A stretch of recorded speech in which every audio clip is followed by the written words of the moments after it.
It's actually quite warm, isn't it? Yeah, it's boiling. Feed us circles around us. Get the gun.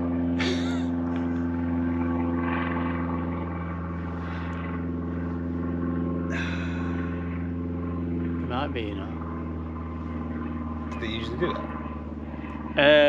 There's an airport at Blackpool, and there's like people. Is there an airport at Blackpool?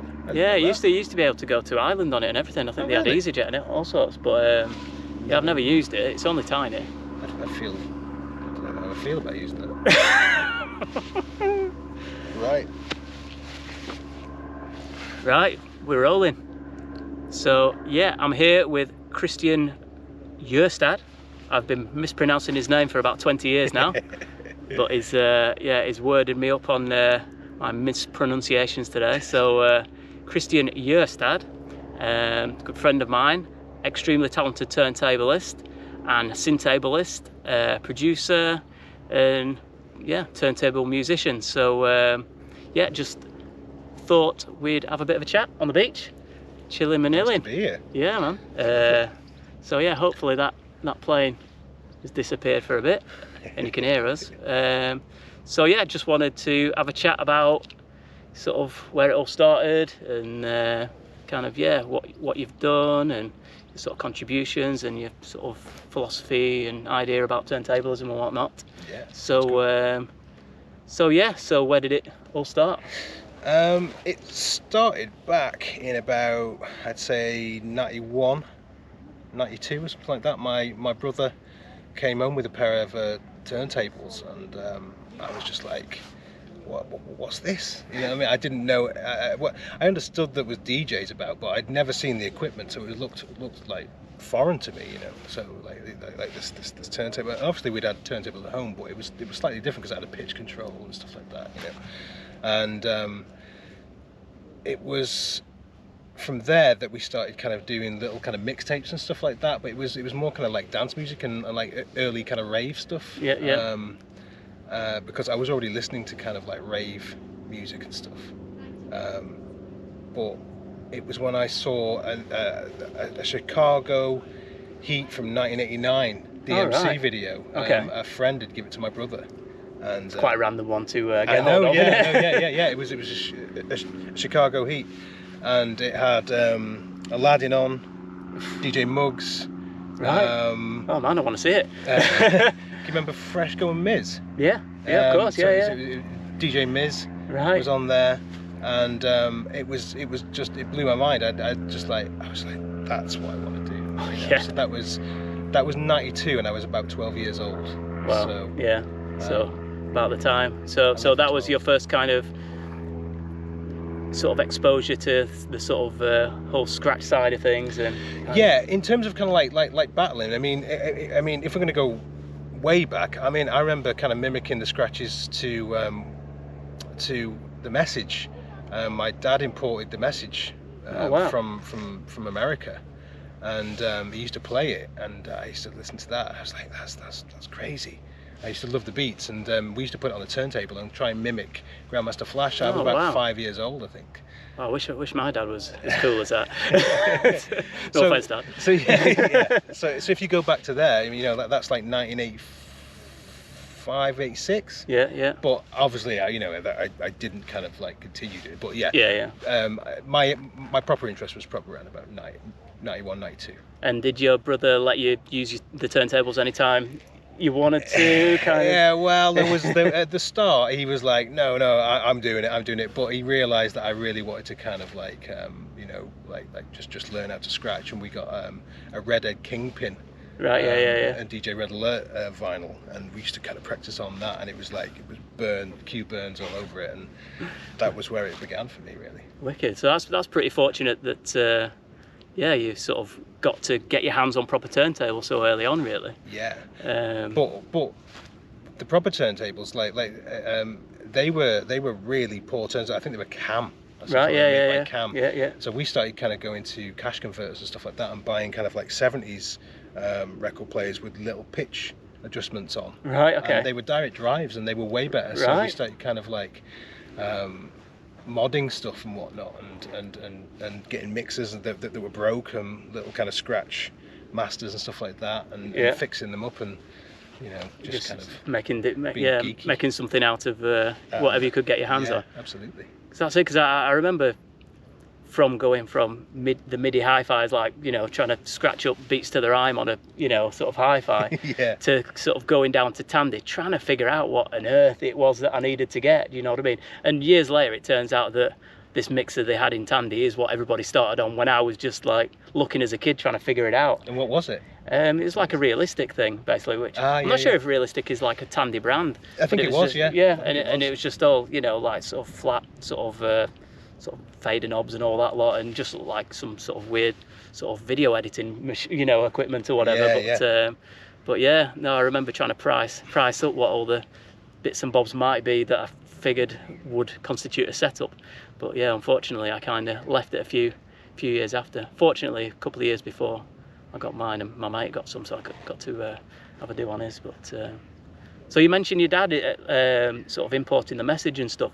Is there a musical kind of vein that runs through your family and stuff? Or? Yeah, my mum played piano and violin and stuff like that, more traditional based kind of music.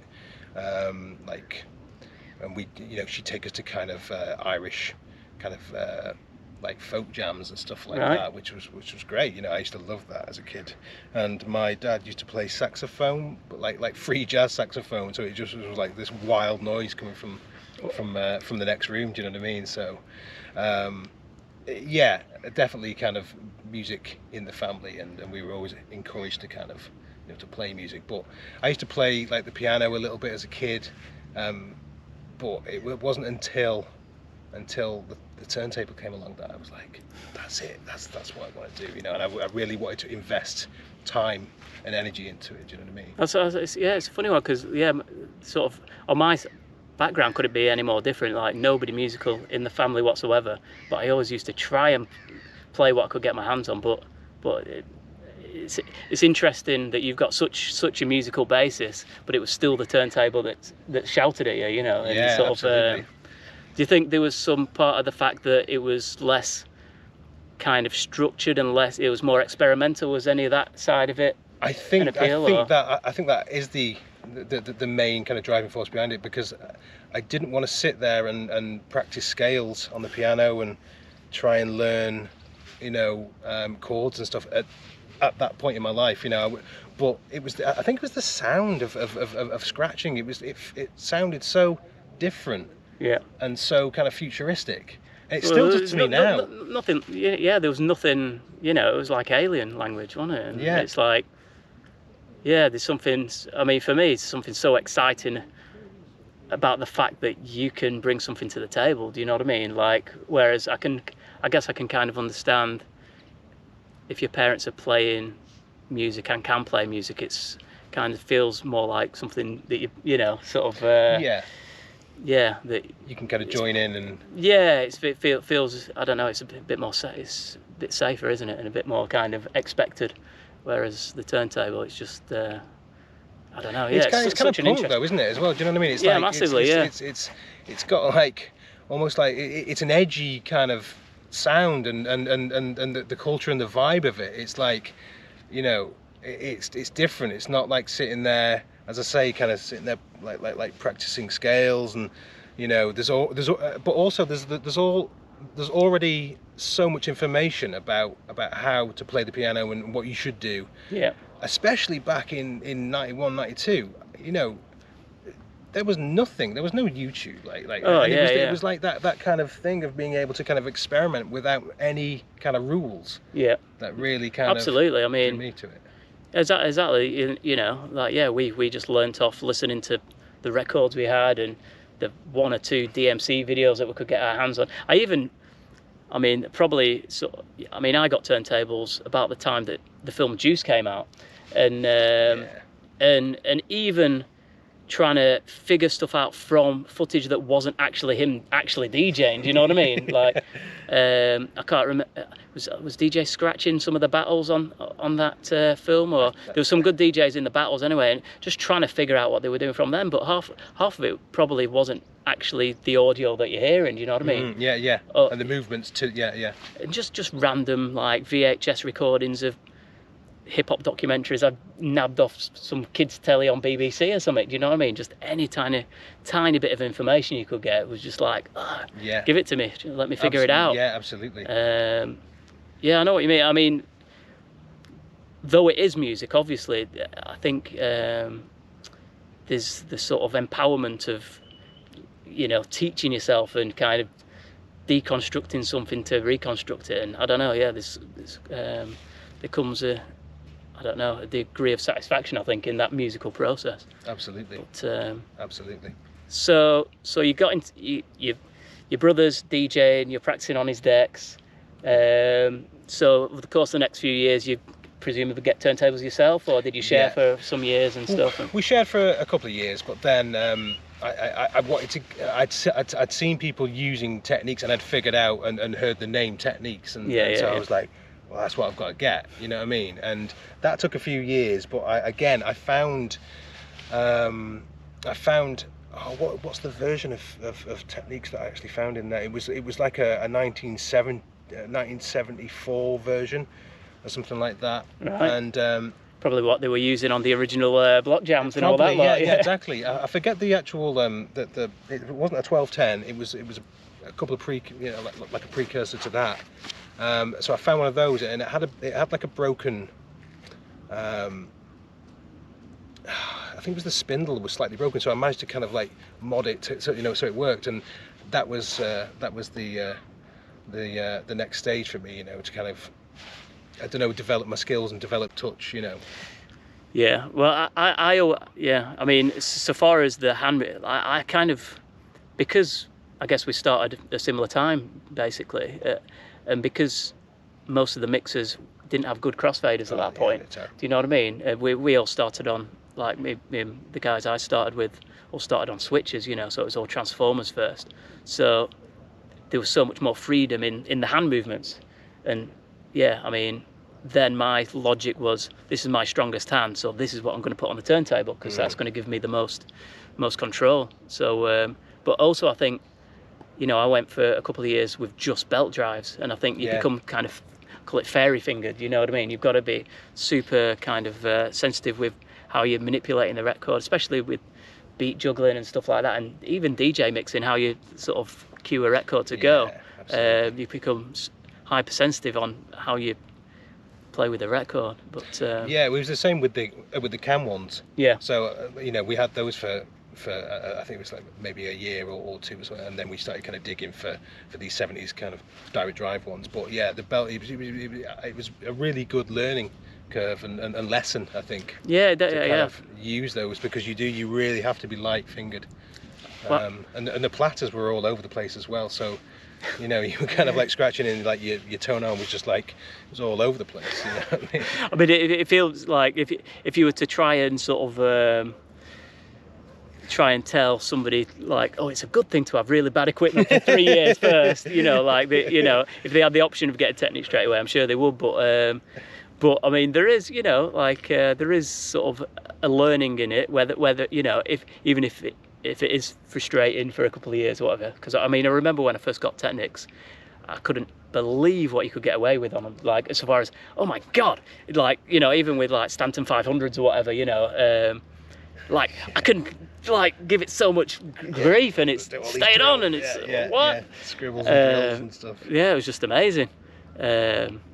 So you've always kind of been quite into the modding thing and all that, and messing around with electronics. You just touched on it before, but the mixers used to get, like, the Crossfaders were absolutely shocking. So literally every day I would have to, I would burn out the little prongs that would sit on the rods. Oh yeah. So I had to take all the fader apart, cotton bud out, get some alcohol, whatever it's called. Got a dog here. Got a little hello. Hello, cameo. Hello, mate. You're all right. You're getting in on the action. What do you know about turntables? Yeah, he knows about his faders, don't you? Yeah, but so I used to have to take those out like every day. Don't like you. You can smell my dog, I think.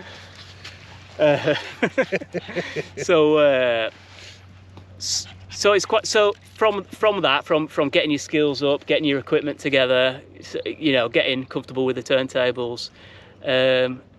Yeah, the first time we came across each other was battling, wasn't it? It certainly was. I had to go up against you. I was like, damn, nice one. But the funny thing was because I think you're 4 years older than me, aren't you? Yeah.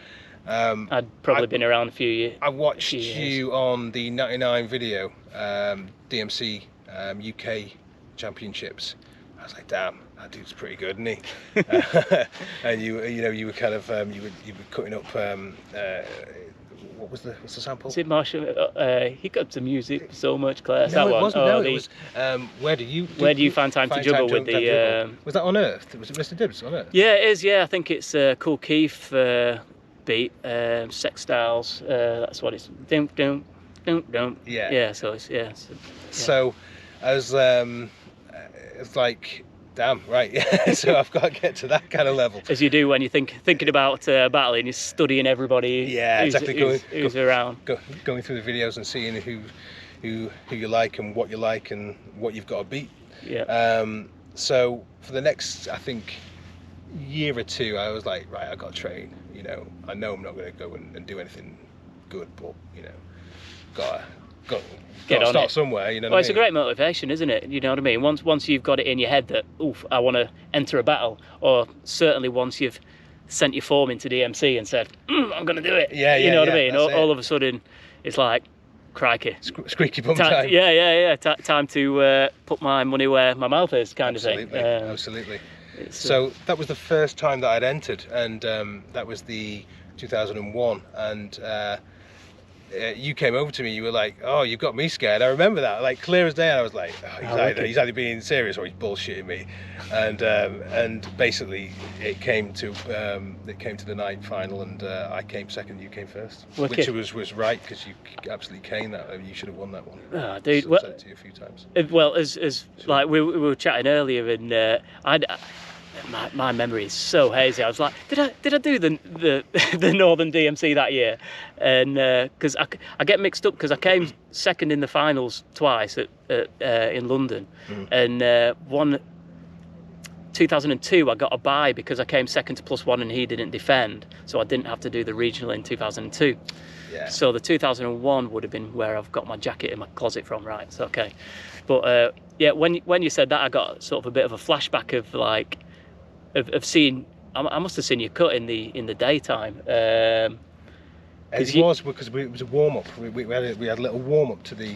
And it will have been because I'd not seen you before, because like you sort of turn up to these regional finals and you think you know what you're up against. Do you know what I mean? So the usual heads that you've seen. So it's always a bit scary when somebody comes out of the woodwork who is, because there's always going to be people you've not seen who are like, okay, well, he's still sort of getting there, or whatever. Not to be horrible. Leveling up, basically. Yeah, but yeah, it is quite scary. Even when you're a couple of years in and you think you're sort of in some sort of pole position type of scenario, when you see somebody who's like, wow, shit, he's tight, and I've never heard of him. Shit, what's he got? Do you know what I mean? Yeah. So yeah, that's where we first crossed paths, and then I kind of quit the battle scene the year after. You didn't enter the 2002, did you? No, because we saw each other at Sankey Soaps, and it was at Cuba showcase, and you came. Yeah. Well, why didn't you enter? And I we were speaking before, and I was like, I'd kind of burnt out by then in terms of like battling, and I kind of realised that I wanted to kind of make music with the turntable more, but it's still at that stage.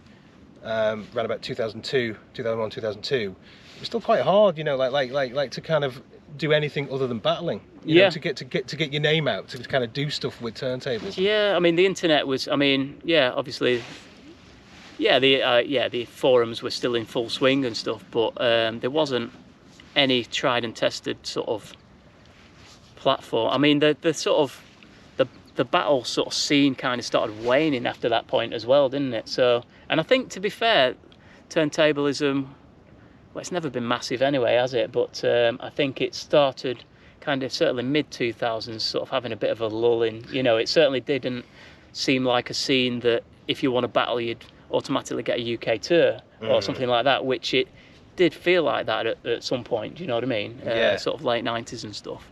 Yeah.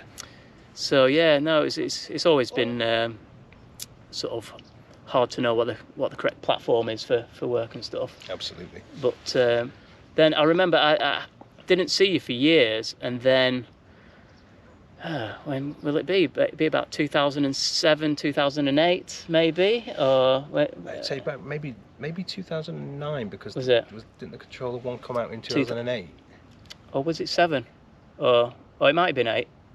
I've got it in my head that it's 2007. Maybe you were working on it before that, weren't you? Yeah, we were working on it like 2003, 4. Were you? Was it that early? Yeah. Right. It was years before it came out. Okay.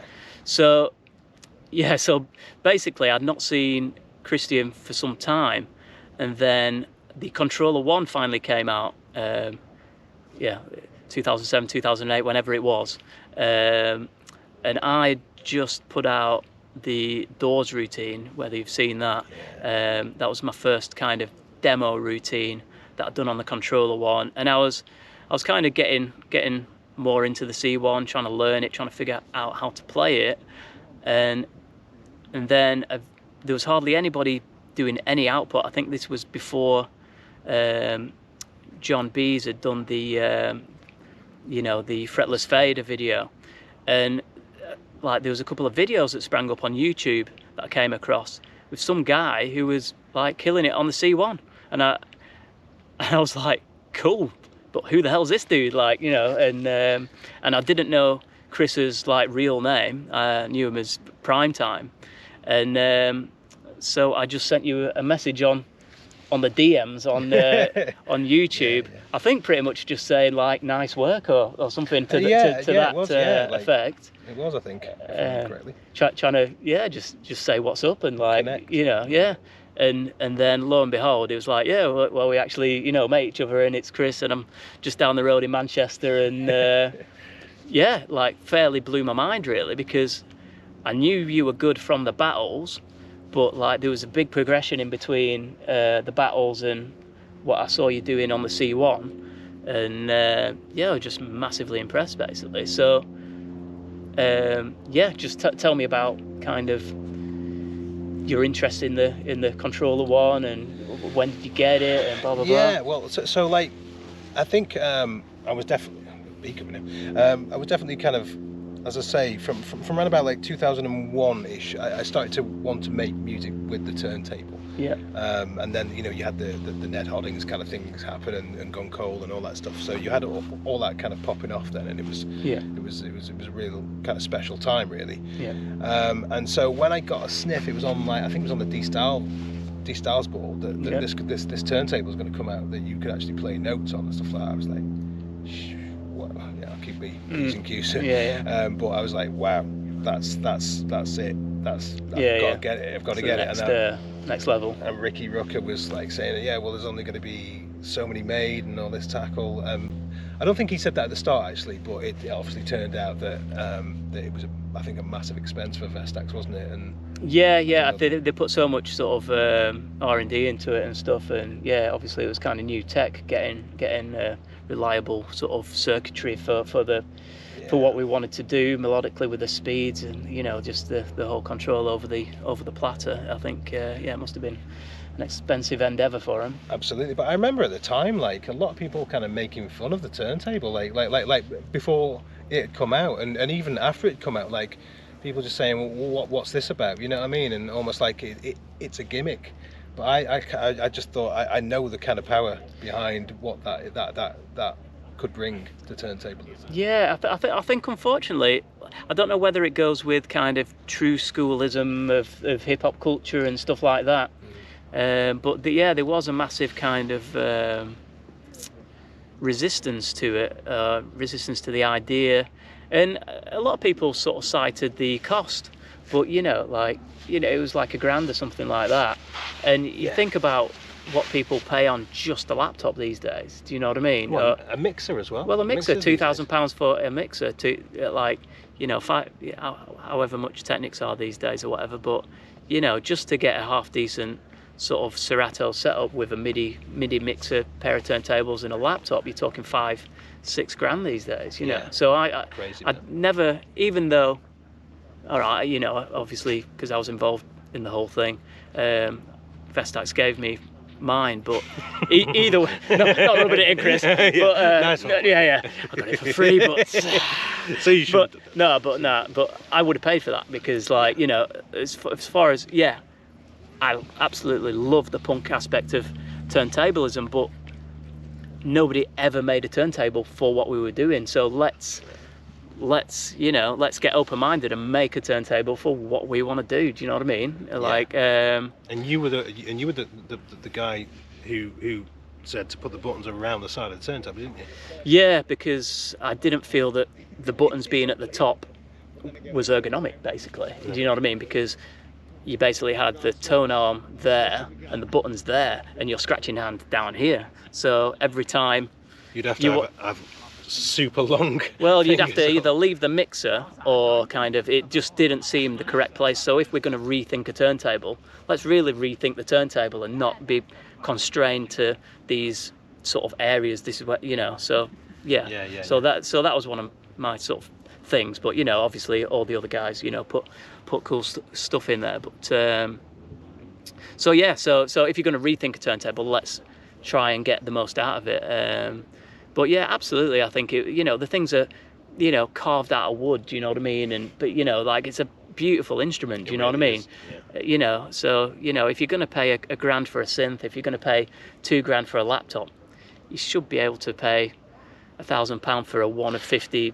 You know. Well, you think about how much people pay for, like, violins and stuff. Well, like that's that. what I mean, man. You like, know, yeah, absolutely. You were talking like in the region of £2-3 million. Obviously, a little bit different, but at the same time, like, if you're going to take what you do seriously, and if you say, you know, that, like, as turntablists, you know, you're rethinking this turntable and applying all that you know to come out with something new that's actually playable in a traditional sense and in a turntablist sense as well, because I think that's important. You kept the aspect of turntablism, but with the advancements of technology and traditional instrument as well. You know what I mean? That's a powerful thing. Well, I think having the ideas is one thing, but what I found when I actually got it, which, I mean, you must have gone through the same process, is figuring out how you want to play it, because it's a new instrument. Do you know what I mean? Absolutely. And it took me some years, you know.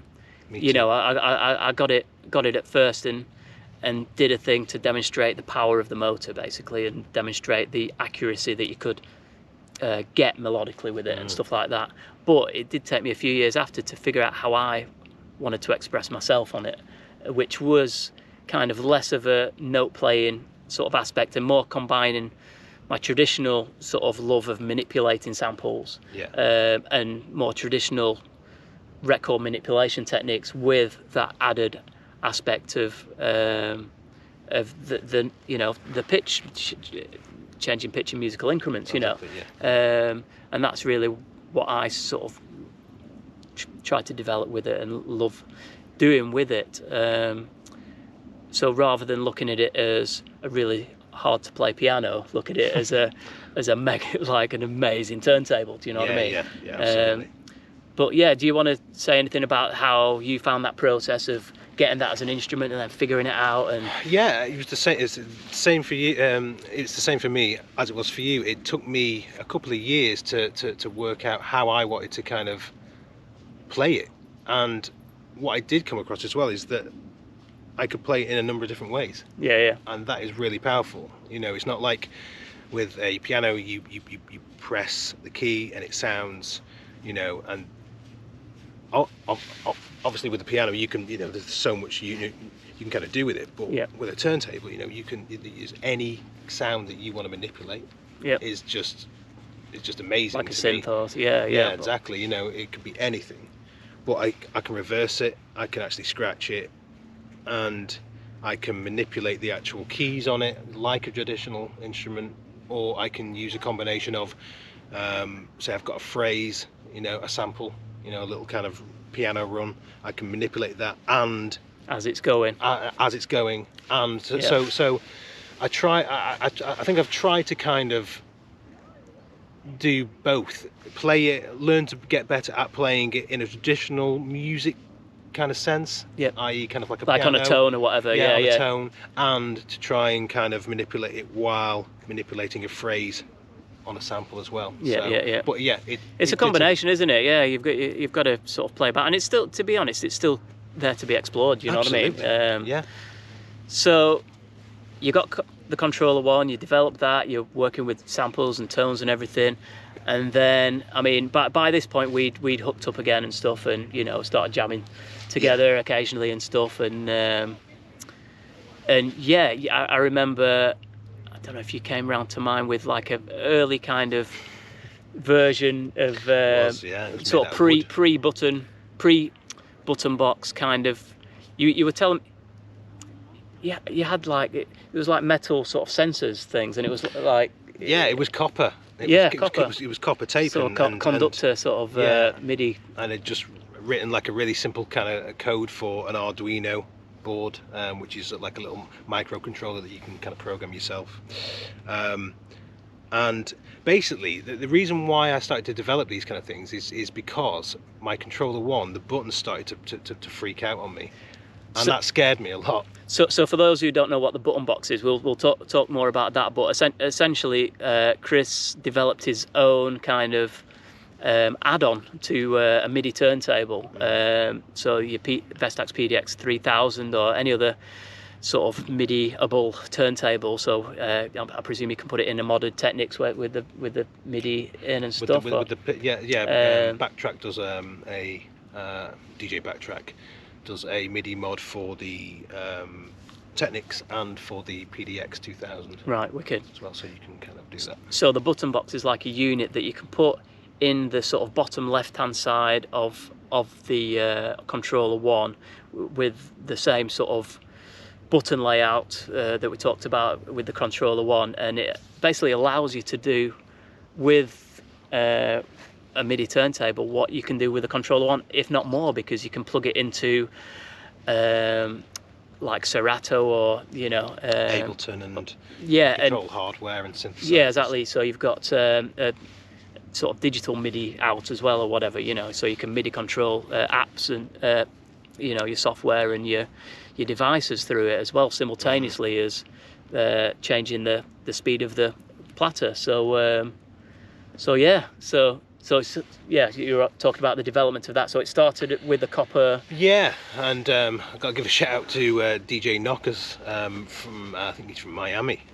He was the first one to buy one. Right. Actually. Okay. It was a little kind of thing that I'd put up on my Facebook page, and some people were interested, and he was like, "Oh, I'd really like to buy one," and he was kind of what started the ball rolling in terms of me kind of selling them, because I was just going to make it for myself, really. Yeah.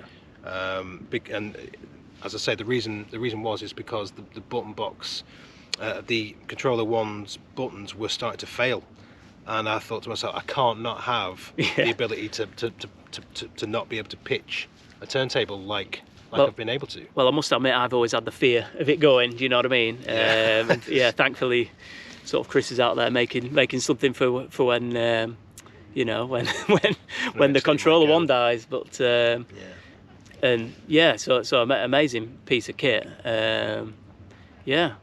And then obviously now Reloop have sort of gone with that concept, and sort of more people can get their hands on turntables with these capabilities. Do you know what I mean? Yeah. Yeah. That kind of brings us to the point where you need material to use. Well, yeah. Well, I was thinking that's why I was pausing, because I was thinking that's like the perfect kind of little kind of segue. Yeah, segue into the new record, Tones. So yeah, as I say, I've known Chris for quite some time. He's one of the most talented turntablists, turntable musicians I know, and I know we share a lot of sort of similar ideas so far as turntable music and the development and where it can go and stuff. So yeah, so Chris had a digital version of this, didn't you, a few years ago? 2017. Yeah, 2017, and it's all sort of tones for manipulating on sort of MIDI turntables, really, I guess. MIDI turntables, and for your standard ultra pitch kind of, you know, like the PDX 2000, and you've got the new marks and stuff like that, where you've got ultra pitch and you're able to kind of get a large range of notes. Well, that's it. I mean, well, that's it, because it goes without saying that obviously before the C1 and button box and everything like that, there was a lot of interesting melodic stuff happening you know, you like, were doing some really interesting stuff with the PDX 2000, and you did the flutine. Was it the flutine? Yeah, well, yeah, the flutine. I mean, that was, I mean, I was interested in melodic use anyway, possibly from before I started battling. We were talking about it earlier. I used to do a night in Manchester with Sir Conical and Carl Click tracks and Gaz on the bass, and basically it was a freestyle night with musicians. So me, sometimes some of my crew, Filthy Rich, rest in peace, and Chris, and musicians. So I'd always kind of, from those days of jamming as a band, as a turntablist in a band, wanted to experiment melodically and stuff like that. So and we were doing all that with the Technics. Obviously, you've got people who was battling like 8 Ball and stuff like that, doing all that kind of tone stuff, and like Rectangle coming out with sort of cool stuff with that, and Radar and all the other musical turntablists. Which has been a lot of. But yeah, I remember when the PDX came out, when I first got the PDX, I'm like, oh my god, you know what I mean? This thing moves when you know, move the pitch. Do you know what I mean? This actually, it's not like the trumpets don't have to be drunk anymore. Do you know what I mean? Like, it's like it moves and it does the pitch. Awesome. And we've got plus or minus 50, so game over. Do you know what I mean? So yeah, way before the C1, it was like, yeah, the gates are open. Do you know what I mean? It changed everything, didn't it? Massively, like backwards and all that. So yeah, the flutine routine was my like basically trying to push where I was at with that to the extent that I could get it to at that point. Like I'd done melodic stuff previously. I did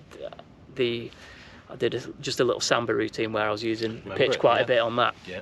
And that was cool. You could get like little sort of, you know, you could literally, you know, get a little sort of, you know, you could sort of wobble the pitch, just like, it was just instant, bending notes and everything, and it's so much fun. So I'd finished battling by that point, and I was just like, let's see how far we can go with this. And so, as you were saying about going through a played phrase with multiple notes, I was basically trying to get as kind of as techie but as good sounding, you know, like exactly. the aim being the sound.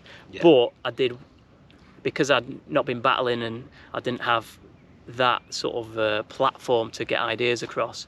I think YouTube had come up. Actually, it was pre-YouTube, because I had a website called woodwork.com. I remember that as well. Yeah, pre-Woodwork Records. Woodwork.com. Country practice on there. It may have been. Woodwork was basically where I stuck all my little RM file, video files or whatever. So all the pre-YouTube files, and that went up on there.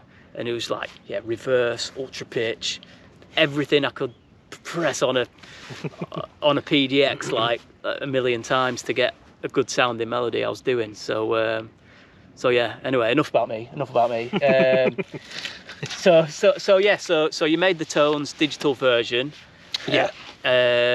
So that was for, did you put that out specifically because you'd started putting the button box out there? It was sort of like in conjunction with the button box, but also I wanted it to kind of be for production as well, just to make music with, really. But the idea was to be used with the button box or the controller one or the fretless fader or something like that. Whatever you can manipulate tones with. and I think I must have said, shall we put this out? Do you know what I mean, on wax or Yeah, pretty much? I think we spoke about it a couple of times previous, but you came, you I think it was like pandemic. Yeah. You were like, I'd like to, I really would like to put it out now, Chris. You know what I mean? So I was pardon me. So if we're going to do it, I want to re-record everything. Yeah. Well, yeah. Chris wanted to. Basically, yeah, you redid everything, didn't you? So, yeah, there's not a same. There's nothing the same on there at all. Yeah, so Chris came up with tons of new material for it, like drum phrases, lots of different melodic phrases and stuff, and chordal patterns and. Well, I mean, we might as well sort of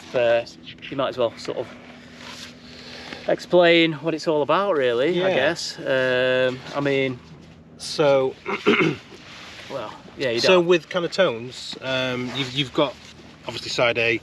But you've got 16 locked grooves that have a 58-second kind of running time, instead of just a lot of kind of locked tones are kind of like either 1 or 2 rotations and then it's into the locked groove. Yeah, or which is fine. Yeah. Go on.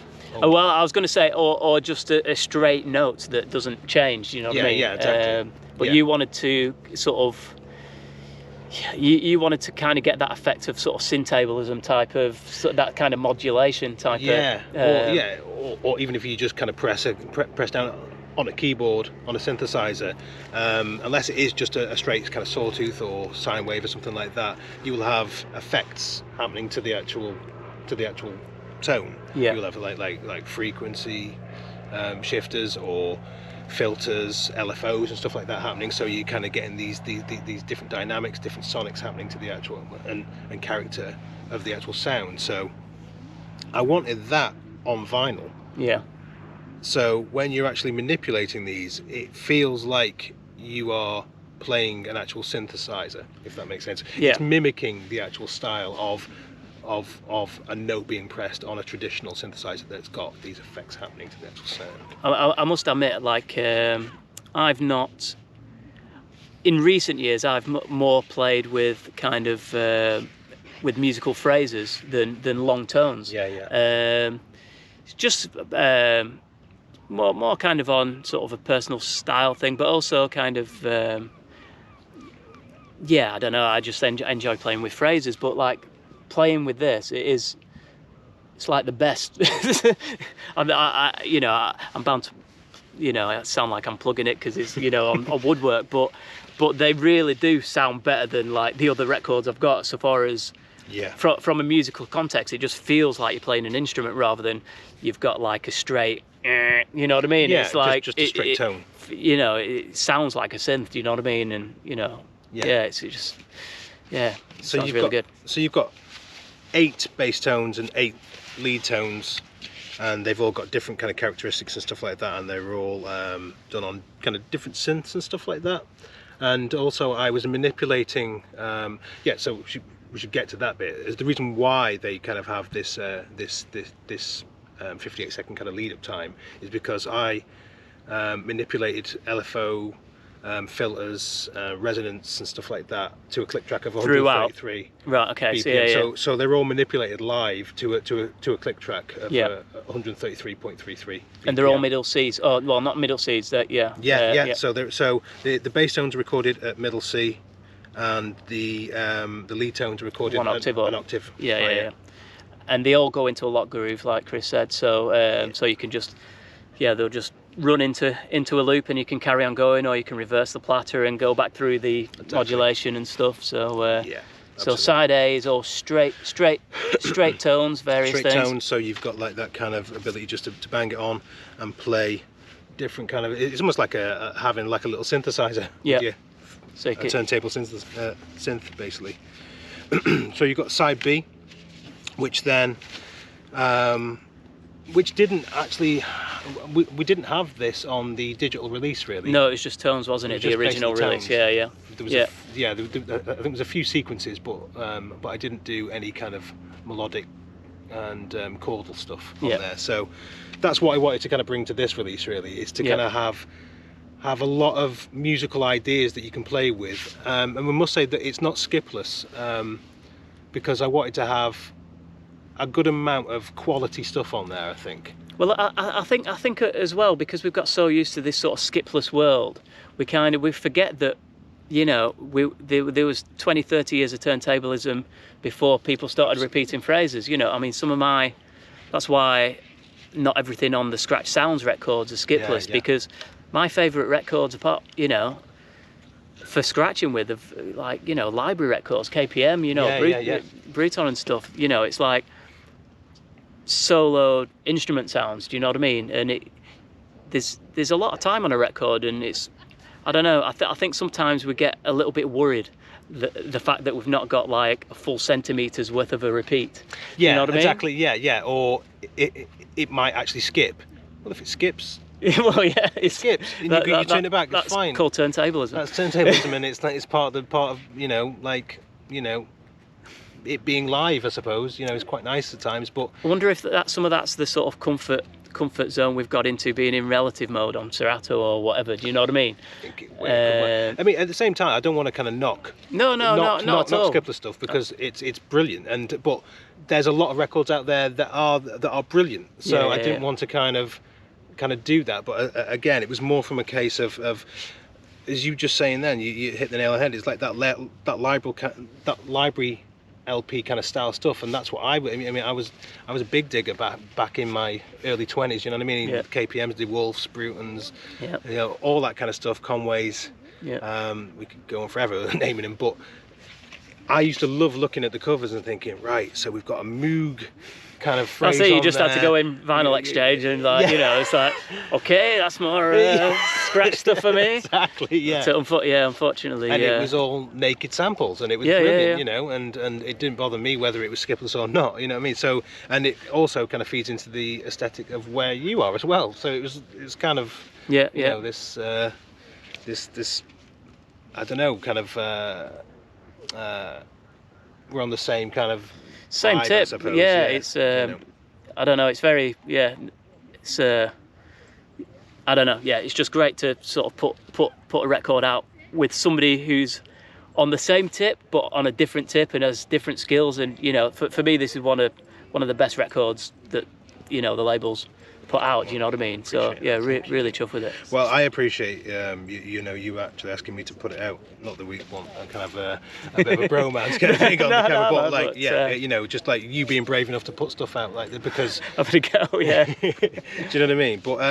But yeah. So on side B, we've got stuff from like atonal sounds, and everything that's like atonal it came from synthesizers as well. Yeah. There's even the drums sequences are all made from synthesis. Is it? I think there might be one or two snares that I thought, actually, I've got to get that on there. Right.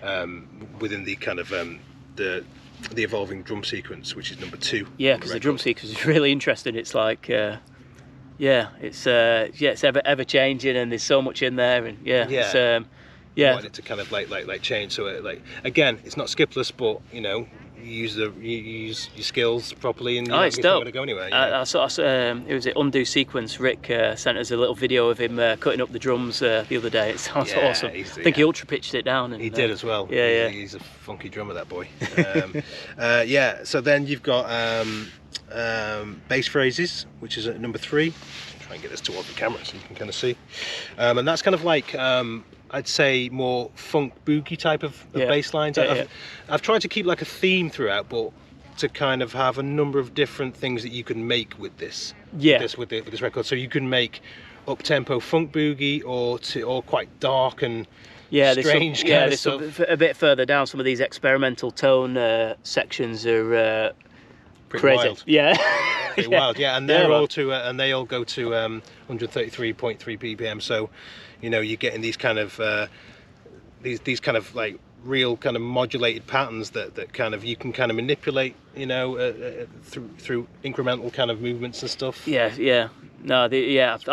yet to really kind of super explore them, but it's you could definitely have a big scratch wig out with them. Absolutely.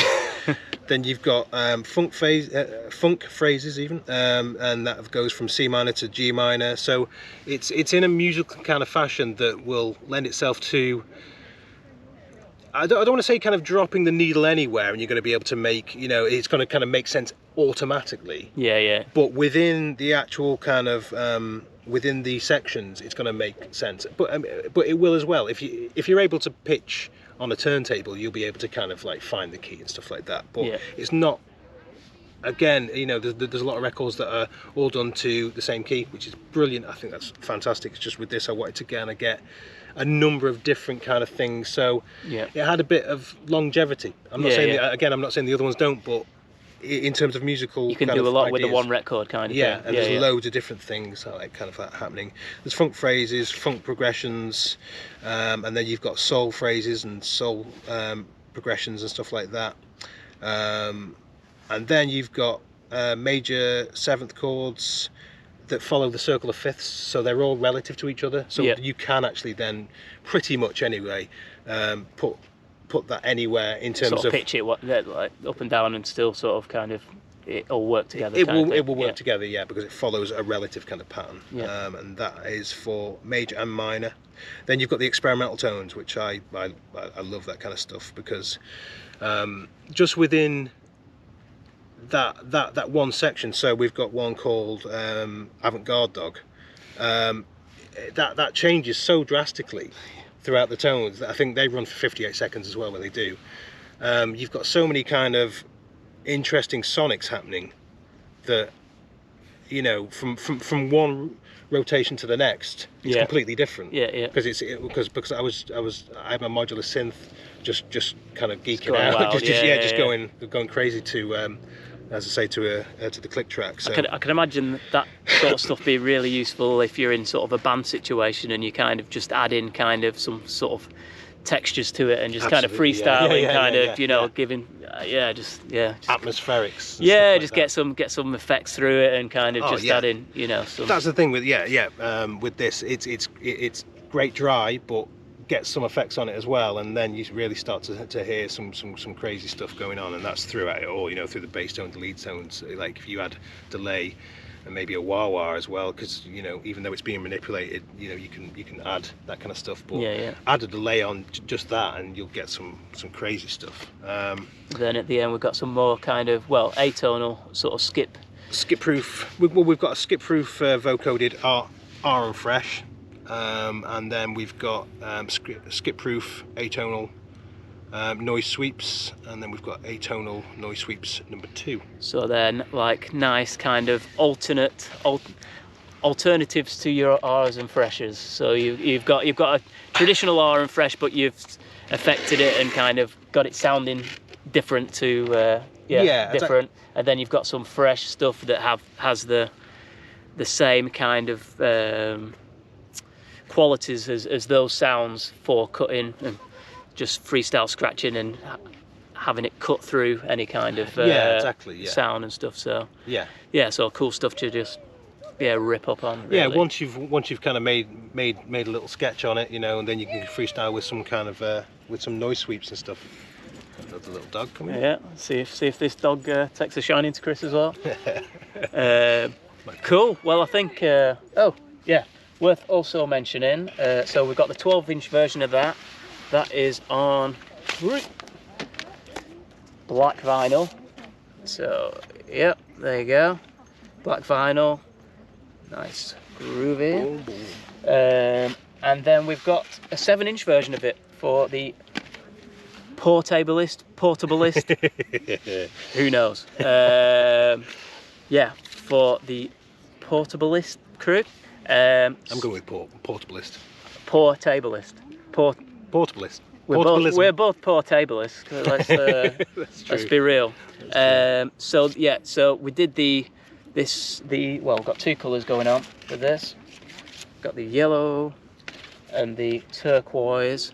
I'm pretty sure you can just get that one at Woodwork, and these will be in all the shops, the yellow ones. So this is like a kind of a simplified but maximally useful 7-inch version, isn't it? Yeah, so you've got, we had to kind of cut this down to 8 tones. So we got 4 bass tones and 4 lead tones on this one. and that's simply because obviously there's not the same amount of room. And they all lock as well. They're all lock as well. grooves. So has anybody done a 7 like that? No. If we say no, probably somebody will point out that somebody did, but I can't think of a scratch tool with 8 lock groove tones on. I can't. So that's going to be some fun for your kind of musical Portablist jams. Absolutely. And hookups and stuff. Then we've got on side B, we've got skip-proof 2-bar chords leading into 2-bar chord variations. So these are we decided to do them as skip-proof on this because of the utility of scratching on a portable, and you know, can be a bit ropier, isn't it? Yeah, and 7s can be a bit more skippy than 12s generally anyway. So yeah, it's kind of like I said, there's still plenty of. There's loads on this, yeah. You've got the chords that follow the circle of fifths, and with an arpeggio variation. You've got the bass phrases, the funk bass phrases, and skip-proof vocoded arm fresh, and the skip-proof atonal noise. And the battery ran out. Thankfully, Chris got to the end of pretty much what we were going to say. He got to the last noise on the 7-inch, which was atonal noise sweeps. So that was the word that got rudely cut off by the camera. So yeah, a big thanks to Chris for coming over to have a chat about his record. I think we both enjoyed sort of a conversation and contact with another human being after the 1.5 years that we've had. So yeah, we had a good catch up and a good geek out. So yeah, good times. So yeah, that is Tones 1.0 by Kristian Gjerstad. And the 7-inch version, there we go. Black vinyl on the 12-inch, and on the 7-inch we got turquoise and yellow. The turquoise is going to be available at Fat Beats in the US, and from me directly at woodworkrecords.com, and everywhere else I think has the yellow vinyl. Both look pretty dope though. Yeah, so that's it. While I'm here, just to let you know that I'm going to be putting a lot more stuff on the YouTube channel, from scratch videos and maybe more interviews actually, because I quite enjoyed this one. And yeah, just let me know in the comments if there's anything in particular that you want us to cover, whether it's maybe I'll do a tutorial here and there, maybe I'll do an explanation rundown video of some routines or some techniques or something like that. But yeah, I'm trying to get that side of things going again. So give us a subscribe, put the notifications on, give it a comment and a like and all that good stuff. And yeah, thanks for your support. Look forward to you guys using the record. Remember to tag us in any videos that you're doing, all that lot. I always love seeing people cutting up the wax. So until next time, I'm Woody. Peace.